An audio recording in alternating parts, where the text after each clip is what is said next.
नमस्कार मित्रांनो, मी मधुकर. मला सगळेजण प्रेमाने मधू म्हणतात. माझे वय साधारणतः 48 वर्ष आहे आणि मी वयस्कर असलो तरी शरीराने अजूनही रांगडा धडधाकट आहे. लहानपणापासून शेतात काम करण्याची सवय असल्याने माझ्यात अजूनही चांगलीच रग आहे. आता माझी परिस्थिती कशी सांगू? माझी पत्नी 7 वर्षापूर्वीच यातून निघून गेली. मला 2 अपत्य आहे, पण ती शहरात स्थायिक झाली आहेत. त्यामुळे गावाकडच्या वाड्यात मी एकटाच राहतो. आमची परिस्थिती मुळातच हलाखीची होती. शिवाय गावात माझी स्वतःची जमीन अशी काही नाही. याच कारणास्तव मी 5-6 वर्ष आमच्या गावातील एका मोठ्या शेतकऱ्याकडे बांधेल म्हणून काम करतो. त्या मालकाचे नाव रामदास आहे. त्यांच्या संसारात तो आणि त्याची बायको असे फक्त दोघंच आहेत. दोघेही तरुण आहेत. रामदासच्या पत्नीचं नाव मीना असून तिचे वय साधारणतः 36 वर्ष आसपास असेल.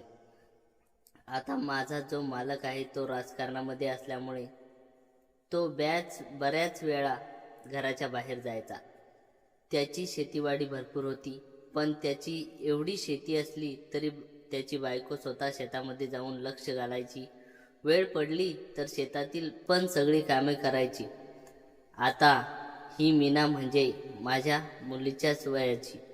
तिचा स्वभाव पण खूप चांगला होता आणि दिसायला पण एकदम देखणी होती. आता तिच्या सौंदर्याबद्दल जर सांगायचं झालं तर एखादी गोरीपान होती, उंच पूर्ण होती आणि अंगाने एकदम भरलेली होती. आता थोडीशी जाड झालेली होती, पण एकदम उठून दिसायची. पण आमची जी मालकीण होती तिला बघितलं की बऱ्याच वेळा तिलाच बघत राहायचो. कोण जाणे, पण माझं मन तिच्याकडे खूप आकर्षित व्हायचं. आणि मीना पण एकदम बिनधास्त स्वभावाची होती. ती मला मधूच म्हणायची. कुठलेही काम सांगताना मधू हे कर, मधू हे आणून दे असंच बोलायची. आणि मी वयस्कर असल्यामुळे माझ्यासोबत एकदम बिनधास्त राहायची. माझ्यासमोर काम करताना कधी कधी तिचा पदर ढळायचा आणि तिच्या त्या सडोल शरीराचे दर्शन व्हायचे. पण तिला जरी गोष्टीचं काही वाटत नसलं तरी माझ्या मनात मात्र एक वेगळाच वणवा पेटायचा. पण मी माझा तोल कधीच ढळू दिला नव्हता. पण एक दिवस अशी घटना घडली की माझा तोल ढळला आणि माझ्या हातून जे नको होतं ते घडलं. आता त्या दिवशी काय झालं होतं हे मी तुम्हाला एक सविस्तर सांगतो. मालक होता तो राजकारणामध्ये असायचा आणि त्यावेळी मला वाटतं कुठल्या तरी मोठ्या निवडणुका चालू होत्या आणि त्या निवडणुकीच्या कामासाठी माझा मालक होता तो शहरामध्ये गेलेला होता. त्यामुळे घरामध्ये मालकीण फक्त एकटीच होती आणि शेतातील सगळी कामे मी आणि मालकीण आम्ही दोघं झटपट करत होतो. आता तो दिवस एकदम चांगला आठवतो. त्यावेळी आम्ही आमच्या शेतामध्ये मका पेरलेला होते आणि मक्याला पाणी द्यायचं होतं. संध्याकाळी चांगलं 5-6 वाजेपर्यंत मी मक्याच्या शेतामध्ये पाणी देत असायचो. पण 5-6 वाजता माझ्या कामाची सुट्टी व्हायची. त्यामुळे 6 वाजता मी मोटर बंद केली आणि माझ्या शेडमध्ये येऊन अंग टाकलं.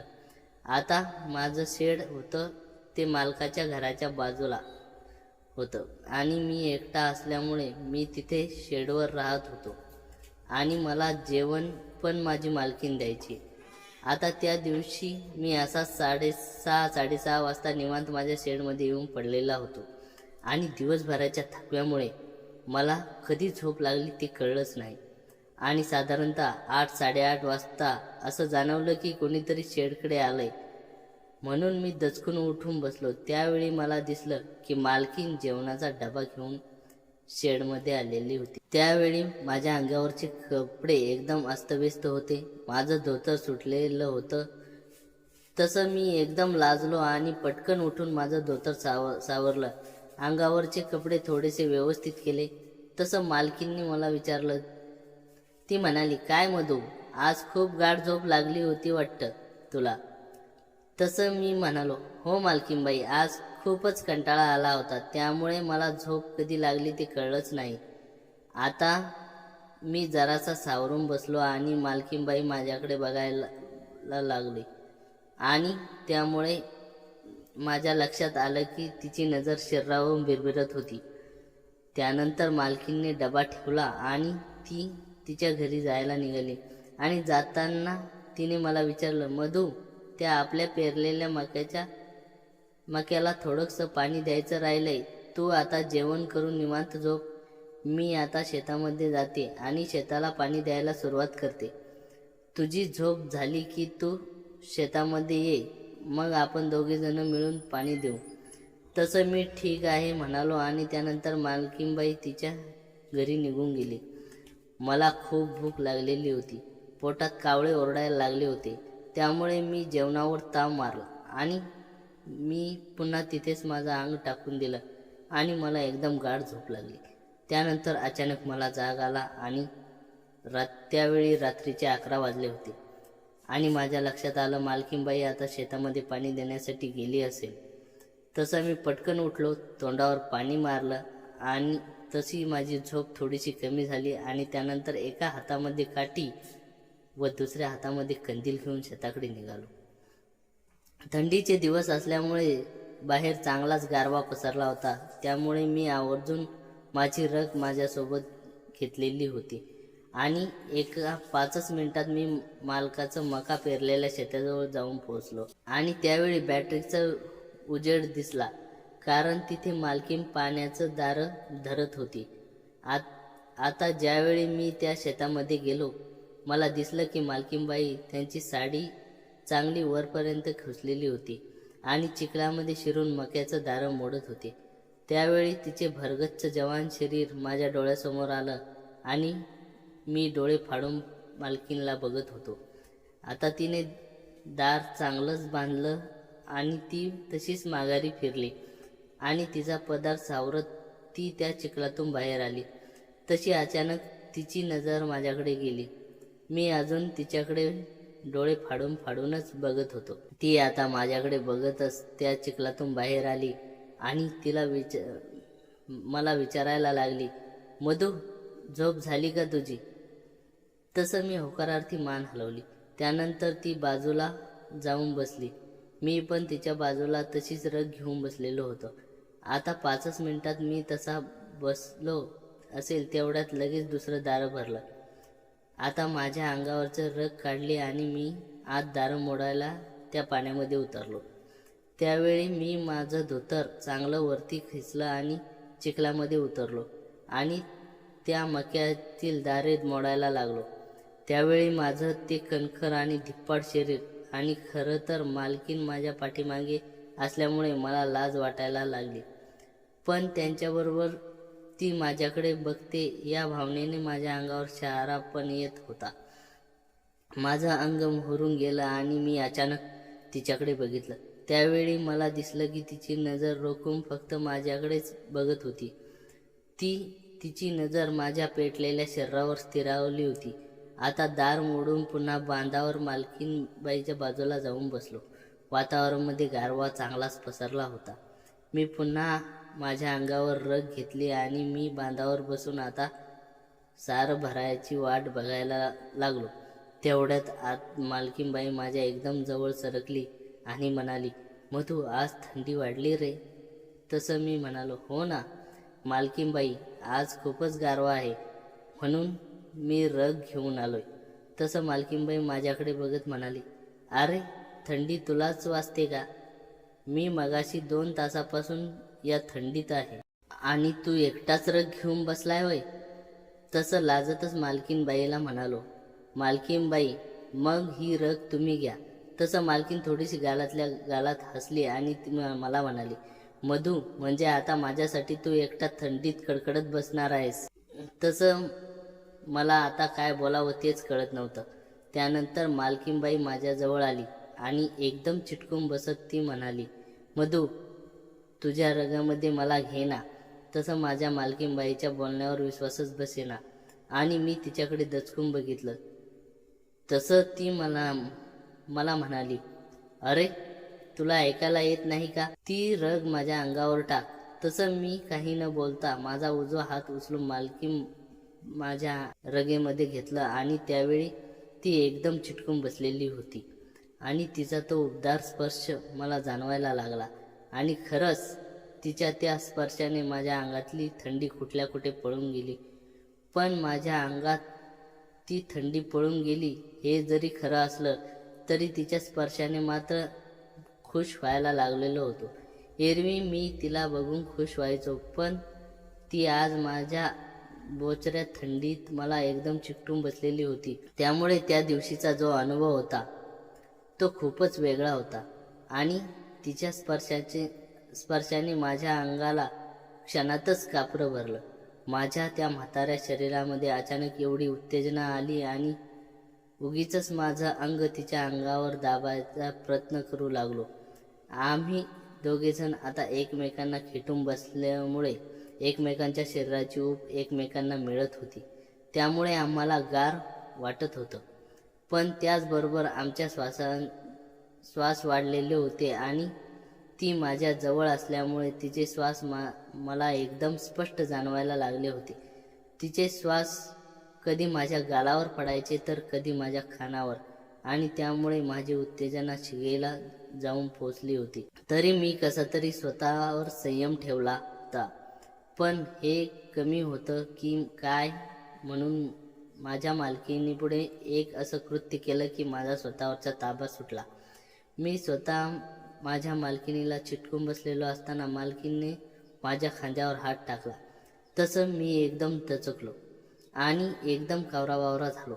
आता ती तिच्या हाताने चांगलंच कुरवाळायला लागली आणि तिने तिचा दुसरा हात माझ्या भरदार पायावर ठेवला आणि ती माझ्या पायावर हात बिनधास्तपणे फिरवायला लागली आणि तिच्या स्पर्शाने माझ्या अंगात विजेची लहर सळसळत गेली. मी माझे डोळे झाकून घेतले. माझा खालचा ओठ माझ्या दाताखाली चावला आणि माझ्या हाताच्या मुठी आपसूक आवळल्या गेल्या. मी काहीच बोलत नव्हतो. मी फक्त स्पर्श एन्जॉय करत होतो. आणि थोड्याच वेळात मालकीन एवढी कुरवाळायला लागली की तिच्या मनातला कावा मी ओळखला आणि मी म्हणालो, मालकीनबाई, असं काही करू नका. या म्हाताऱ्याला वयात माझ्याकडून काहीतरी पाप घडून जाईल. तशी मालकीन मला म्हणाली, मधू, तू म्हातारा नाहीस. तुझं वय जरी जास्त असलं तरी तू एका तरुणाला लाजवेल असं तुझं शरीर आहे. पण तुझा मालक मात्र तुझ्यापेक्षा कमी वयाचा असून सुद्धा त्याचा काहीच उपयोग नाही. बघ, पण मधू, तुझी गोष्ट काहीतरी वेगळीच आहे बघ. असं म्हणून मालकीन पुन्हा मला चांगलीच बिलगली. तसं मात्र मालकिनीला बराच समजावयाचा प्रयत्न केला. मी तिला माझ्यापासून विलग करायचा प्रयत्न करत होतो, पण ती चांगलीच घट्ट पेटून उठलेली होती. माझ्या स्पर्शाने ती पण मोहरली होती आणि मला सोडायला तयार नव्हती. पण एका क्षणाला तिने मला एवढं घट्ट मिठी मारली की मी काहीच करू शकलो नाही आणि तिने पटकन नाजूक ओठ माझ्या गालावर टेकवले आणि तिच्या ओल्या ओठाच्या स्पर्शाने मी एखाद्या मेणाच्या गोळ्यासारखा वितळायला लागलो आणि पुढच्या क्षणाला ती आदळशासारखी माझ्या गालावर आणि मानेवर चुंबनाचा वर्षाव करायला लागली. तसं मात्र माझा विरोध आता मावळत गेला आणि पुढच्या क्षणाला मी तिला घट्ट मिठीमध्ये आवळलं. कारण आता माझा स्वतःवरचा ताबा नव्हता आणि मला आजूबाजूच्या जगाचा विसर पडला. मी तिला आता कसकसून माझ्या मिठीमध्ये एवढ्या जोरात आवळलं की तिच्या पाठीची आणि कमरेची हाडं मोडलीत असं वाटलं. तशी माझी मालकीन मला म्हणाली, अरे मधू, हळूहळू, मी कुठे पळून जाणार आणि असं आवळून मला काय हाडं मोडणार आहेस की काय? तसं मी काहीच बोललो नाही. मी फक्त तिला माझ्या बहुपाशामध्ये आवळत होतो आणि पुढच्या क्षणाला तिच्यावर चुंबनाचा वर्षाव केला की ती माझ्या चुंबनाच्या वर्षावाने एकदम घायाळ होऊन गेली. कधी मी तिच्या गालाला चुंबन करायचो तर कधी कपाळाचं, कधी तिच्या हनवटीचं तर कधी तिच्या डोक्याचं. मी बराच वेळ तिच्यावर चुंबनाचा सपाटा चालू ठेवलेला होता आणि माझ्या चुंबनाने ती एकदम घायाळ होऊन गेलेली होती. आम्ही दोघंजण धापा टाकायला लागलो. दोघांचे श्वास एकमेकाच्या श्वासामध्ये मिसळायला लागले होते आणि आम्ही दोघेजण एकदम पेटून उठलेलो होतो. आणि पुढच्या क्षणाला मी तिचा चेहरा दोन्ही हातामध्ये घट्ट पकडला आणि माझे ओठावर एकदम अलगद टेकवले. तसा तिच्या पण शरीराला एकदम झटका बसला आणि माझ्या ओठावर जणू तुटूनच पडली. आम्ही वेड्यासारखं एकमेकांच्या ओठाचं रसपान करायला लागलो आणि आम्ही कितीतरी वेळ एकमेकांच्या ओठाचं चुंबनेच करत होतो.